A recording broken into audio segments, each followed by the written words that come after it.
नमस्कार, स्वागत है आपका न्यूज स्कूप पर। आपके साथ में गेटी भाव्या। एक नजर डालते हैं आज की बड़ी खबरों पर।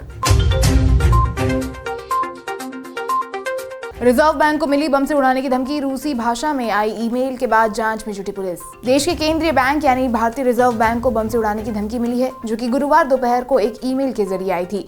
मामले की गंभीरता को देखते हुए मुंबई पुलिस ने जांच शुरू कर दी है। ये धमकी वाला ईमेल रूसी भाषा में आया था। ये धमकी का ईमेल रिजर्व बैंक की आधिकारिक वेबसाइट पर आया था। वन नेशन वन इलेक्शन को लेकर नरेंद्र मोदी के नेतृत्व वाली एनडीए सरकार की कैबिनेट के विधेयक को मंजूरी दे दी गई है। एक देश एक चुनाव को लेकर केंद्रीय कैबिनेट ने एक विधेयक को मंजूरी दे दी है। मोदी सरकार संसद के इसी शीतकालीन सत्र में इस विधेयक को पेश भी कर सकती है। इस अहम चुनावी रिफॉर्म को लेकर सरकार इसे जेपीसी भी भेज सकती है, जिसमें सभी राजनीतिक दलों के सुझाव भी लिए जाएंगे। बता दें कि राष्ट्रपति आम चुनाव के बाद लोकसभा की पहली बैठक में एक तारीख अधिसूचित करेंगे। इतना ही नहीं, इसमें अनुच्छेद 82A(2) शामिल करने का भी प्रस्ताव किया जा सकता है। महिलाओं के खाते में 1000 रुपए ट्रांसफर करने में दिल्ली सरकार को लगेंगे 3 महीने। अधिकारियों ने बताया कारण मल्लिका जोशी।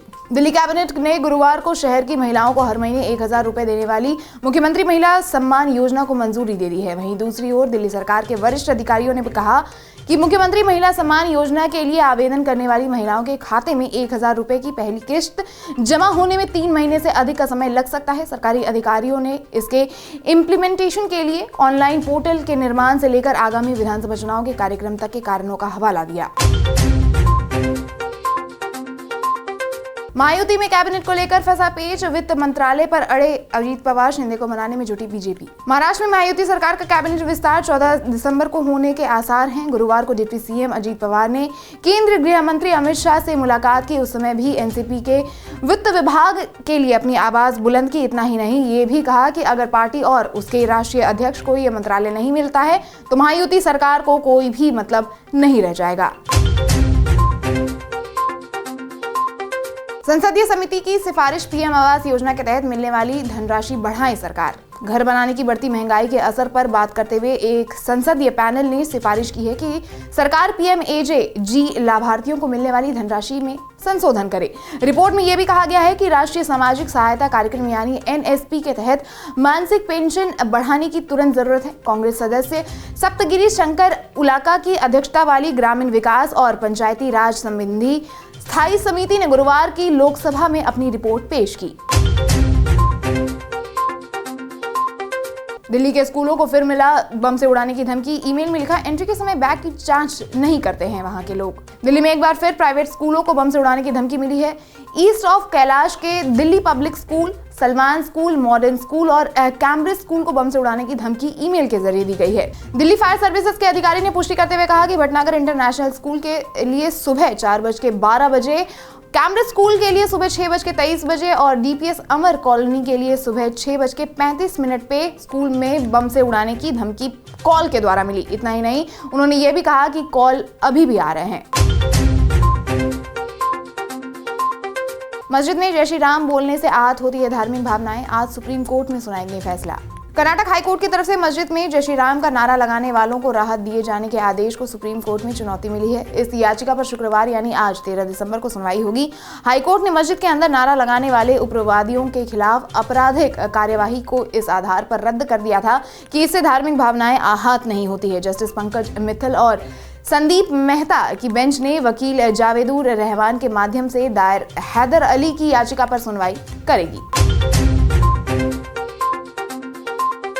इस्लामी जिहादियों का विनाश हो, हरिद्वारों में संतों ने शुरू किया महायज्ञ।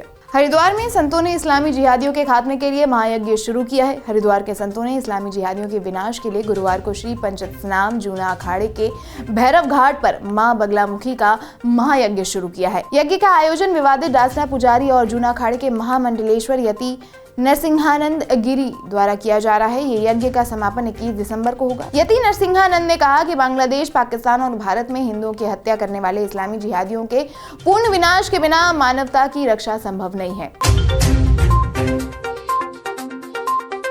तमिलनाडु के प्राइवेट हॉस्पिटल में लगी भीषण आग, 7 लोगों की मौत और 20 घायल। तमिलनाडु के डिंडीगुल में एक प्राइवेट हॉस्पिटल में आग लगने की वजह से 7 लोगों की मौत हो गई और 20 लोग घायल हो गए। मरने वालों में एक बच्चा और 2 महिला शामिल है। यह हादसा गुरुवार देर रात को हुआ। एक वरिष्ठ सरकारी अधिकारी के अनुसार प्राइवेट अस्पताल से कम 29 मरीजों को डिंडीगुल सरकारी अस्पताल में ट्रांसफर कर दिया गया है। आग ग्राउंड फ्लोर पर रिसेप्शन एरिया में लगी थी। स्टॉक मार्केट में आज बड़ी गिरावट, सेंसेक्स 826 अंक नीचे। शेयर बाजार में आज भारी गिरावट देखने को मिली। लगातार 6वें दिन शेयर बाजार में हैवी बिकवाली आई है। सेंसेक्स 826 अंक टूटकर 80,460 के करीब कारोबार कर रहा है, जबकि निफ्टी 50 की बात करें तो 250 अंक टूटकर 24,290 पर है। वहीं निफ्टी बैंक 600 अंक टूटकर 52,600 लेवल पर कारोबार कर रहा है। वहीं मिड मैप, स्मॉल कैंप और अन्य इंडेक्स में भी तेजी गिरावट देखी जा रही है। तो ये थी अब तक की बड़ी खबरें। बाकी देश दुनिया की तमाम खबरों को देखने के लिए न्यूज़ को लाइक और सब्सक्राइब करें, वीडियोस को शेयर करें और नोटिफिकेशन के लिए बेल आइकन को प्रेस करना बिल्कुल ना भूलें। धन्यवाद।